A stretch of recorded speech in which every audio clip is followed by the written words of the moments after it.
Hey guys, welcome to a new video. Just going to be talking about a few things that I think are worth knowing about in the trading community and just TF2 in general.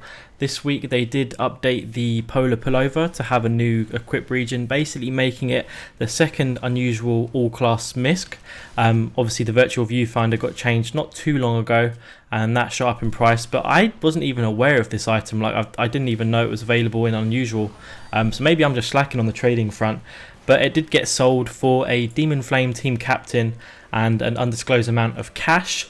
Now, since then, the person that bought it has been banned from TF2 Outpost, as it was found out that he had originally traded with a scammer prior to that. Whether he actually gets marked on Steam Rep, I don't know. I don't really know what's going to happen to that. But yeah, the guy just seemed to be in a hurry to sell it, whoever unboxed it. Because of the arrival of this update, this now means that triple combo effects are available on all classes. For example, you're able to wear the unusual killer exclusive, which is all class, the unusual viewfinder, and you're allowed to wear the polar pullover with the viewfinder. So for the first time in history of TF2, obviously you can have triple effects on the soldier, demo, and classes like that, which weren't available prior to now. So I think it's a good thing, but it's part of me which doesn't like that they make these sort of unexpected updates which change the trading community and prices and things like that. I don't know, what do you guys think? Are you glad that they make these unexpected changes or not? I'd love to hear your opinions. As most of you guys know, I was lucky enough to own a Sunbeam's yellow belt before it turned into a Misc, and since the update occurred I've been offered double what I paid for it, which was 7 buds, is now around 15. So it's just crazy how these updates can really change the prices of some of the items that are fairly common in the game. Something I didn't say is that the Pullover Misc cannot be worn with other Miscs like the Bonk Boy Luchador or the Lapati Phantom, so if any of you are thinking of getting one of these, just bear in mind you can't wear it with those couple of hats, along with a few others, so do your research. Another very hyped topic this week was that there now exists a Sunbeams Hooah and a Sunbeams Wiki Cap. Now these were two items rewarded to those that figured out a bug which basically allowed the user to use a gifter pole as a key to unlock a crate. Now you can understand how much damage this could have done, seeing as the gifter poles were only 10 cents on the market at the time. Obviously it's been patched right away, and these were just two hats that they decided to choose as a reward, as Valve offered them a hat as a thank you gift, I guess. It might be the case that the Sunbeams Wiki Cap owner ends up changing his hat, as I've been told players of the TF2 wiki aren't too happy with Valve for obviously giving him an unusual version of it. So it'll be interesting to see whether that happens or not. I'm not too sure whether Valve have really taken interest in what they have to say, just being honest.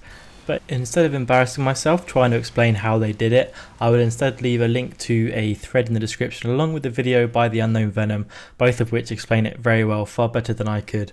But to put it simply, they edited one of the text code files that everyone has, funnily enough, just from downloading TF2, and it does seem very insane to me that anyone could have done this. Maybe people have done this in the past without reporting it to Valve.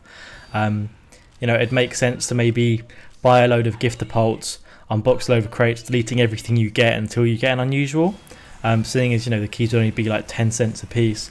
And we've had a few god tier unboxes over the last couple of weeks. Maybe this is something to do with it. I'm just putting it out there. I'm not saying that's actually what's happened.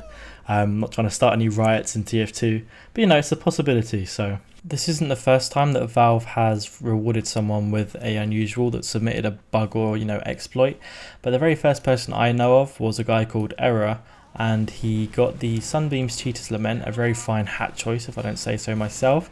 But the actual bug he reported allowed him to create any item in the game in normal quality. Now when I say normal, I don't mean unique quality, I mean the grey sort of stock quality that you'd get with the stock weapons when you first start the game. So a very sort of unique bug to come across or figure out.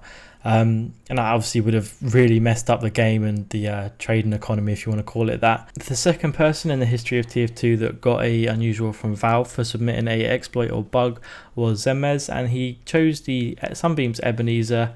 The bug that he reported actually allowed him to move items from any account to another. He was able to read people's billing information without them giving it to him.